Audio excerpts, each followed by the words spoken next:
All right, so for the last couple weeks here, we have seen people talking, people on the left, people on the right, everyone in the center, everybody's talking about the coup. Is this a serious coup? Is this something we need to be panicking about? Is this something that we need to laugh at? Is this something we need to ignore? I have issued my thoughts on this. I have critiqued some folks to my left, some folks to my right, because personally, I believe that this coup attempt to overturn the election result, it is designed to fail. And I think everybody at this point is now finally on that same page. We know there's nothing this man is going to do to get the election reversed and get another 4 years in office. He can run again in 2024, sure. And that's a conversation we'll have at that time. But right now, this coup attempt is designed to fail. And we know that because they have now lost every single court case they have filed, which is more than 30 at this point, almost 36. They've lost every one because they have no evidence. Even right-wing judges appointed by Trump himself have thrown this out.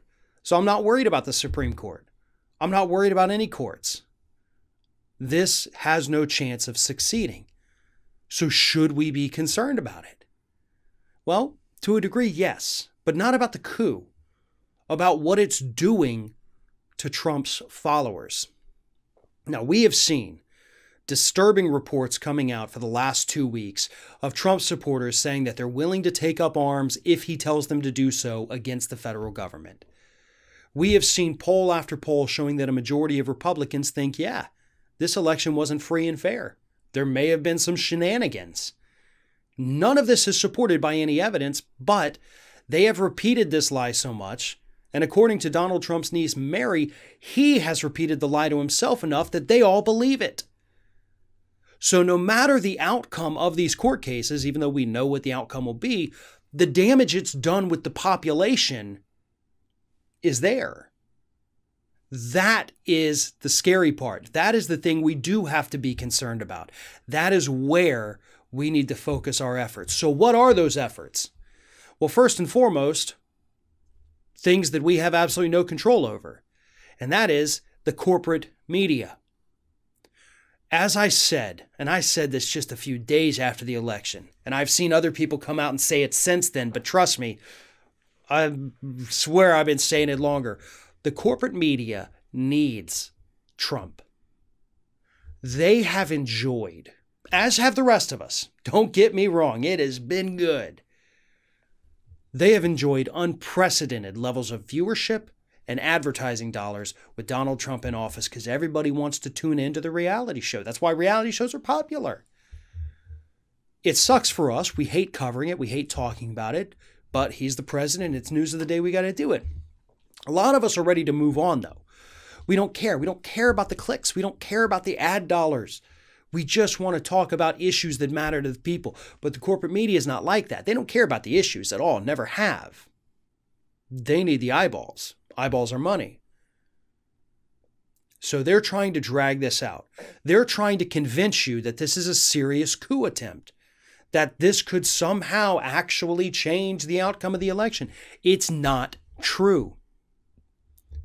But the more they feed it, the more they show these Trump press conferences, the more they show Rudy Giuliani talking in front of whatever shop he was able to rent that day, it feeds the public hysteria. It feeds the angry Republicans. It feeds the fear in the left. Stop doing it. That's it. That's the solution. You remove the aggravating source. It's actually what Dr. Bandy Lee said in a recent interview with DC Report on Raw Story. Remove the source. Source is media. Source is Donald Trump's Twitter feed. Twitter could cut him off right now.